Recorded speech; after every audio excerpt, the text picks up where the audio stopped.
Morning team. So today we're going to talk about finding some emotional clarity when it comes to your nutrition.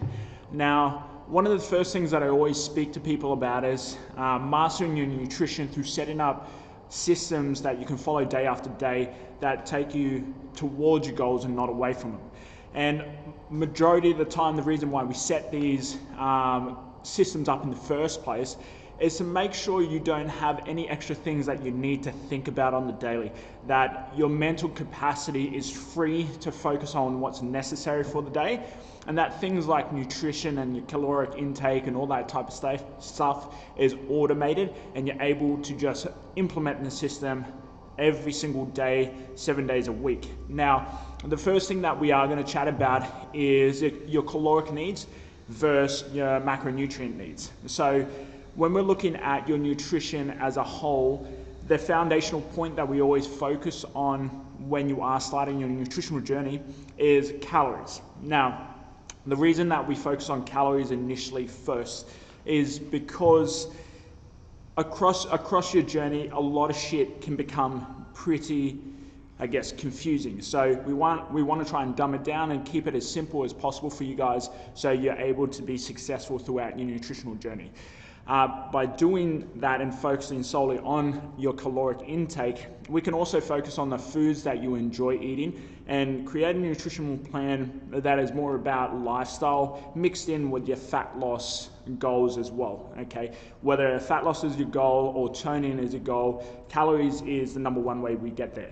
So the way we span out calories is across a 7-day period also, okay? So each day, builds up so you have a weekly caloric count. So let's say for instance, your calorie count for each individual day was 1,000 calories. By the end of 7 days, you should be intaking 7,000 calories across that week. All right, no matter what it is. If let's say you only have a 500 calorie day on Monday, that means you would then have to have a 1,500 calorie day on the coming Tuesday, okay? So you can stay true to your 7-day target for your caloric intake.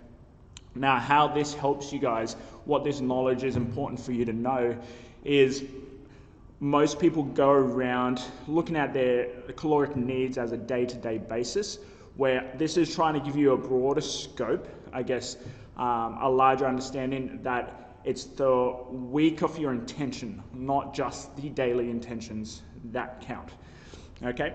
So what that will also allow you guys to do is sort of plan out your week ahead. So Monday through to Sunday, you've got an idea of where we start to implement your recharge days and your lifestyle days. So what your recharge days are initially, your recharge day is something that would set up in the middle of your week, say a Wednesday. Now that day would always try and stem it to have another 200 to 300 calories across that day. So instead of 1,000 calories, you would have 1,300 calories.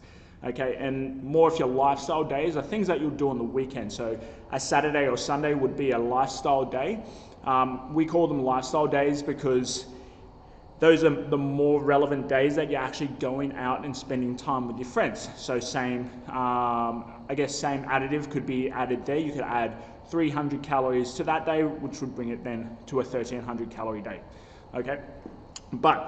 So if we're looking at that over those 2 days, that's 600 calories separated over 2 days, okay? Where that 600 calories needs to come out of is still within the 7,000 calorie bubble you have for an entire week. So what that allows you to do is it ensures that you stay on your caloric needs each week, and it doesn't force you to step outside of those boundaries, so to speak. Okay, so if I was looking to have a high day on Wednesday and also a high day on Sunday, on the most basic note, you guys would want to make sure that you're taking some calories away from the remaining 5 days across the week and implement them on the Wednesday and then on the Sunday. Alrighty, so that is sort of the first step to looking at your caloric intake and why it's important to make those shifts and understand those shifts at the very beginning of your journey rather than later down the track, okay? So that allows you to get ready, get set up with systems that allow you to move forward with your fat loss journey across that period of time. Now that's knowing your numbers, and the next step would be knowing your deficit. So whatever your daily intake should be, you wouldn't want to step over, a 600 calorie deficit. And so for me, my daily caloric needs would be 3,000 calories. So I wouldn't want a deficit deeper than 600 from the onset. All right, so keep that in mind.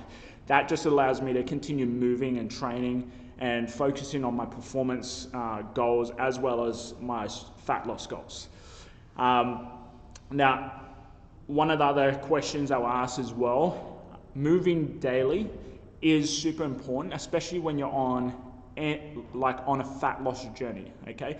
So I always try to endeavor to move every single day, no matter what it is, whether it's something as simple as walking down the street, whether it's jumping to the garage, doing something small with some weights or resistance training that I do have, but stimulating the body and making sure that you are moving on the daily is super important to increasing and stimulating fat loss. So those are the main keys that I want you guys to sort of hone in on over the next week. Try them out. Don't be scared to ask any questions. Feel free to reach out whenever you need, and I'll chat to you guys soon.